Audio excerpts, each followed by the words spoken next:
All right, I'm going to go over a quick installation for Photoshop Actions. Once you download your zip file, it'll either be in your downloads folder or on your desktop. You can double click or right click and select uncompressed files. All right, and then I'm going to move that zip over to the trash. Go ahead and open up your folder. Go to your Actions folder.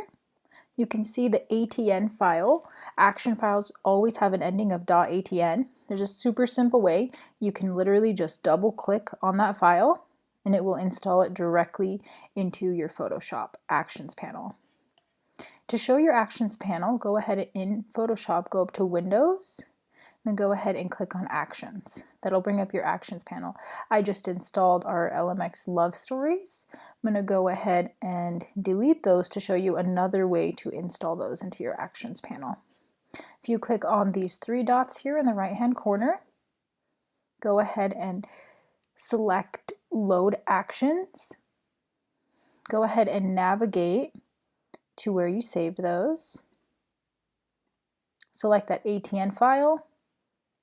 Select Open, and it's literally that simple. To go ahead and use these, go ahead and click on any of the ones that you'd like to use. So I'm clicking on Love Story 1. The bottom of the panel, click the play button. It'll automatically make another layer and apply the action onto that layer.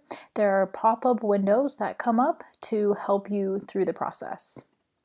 And as you can see with the before and after, if you want to try another one, you can just delete that. Go ahead and play number 2.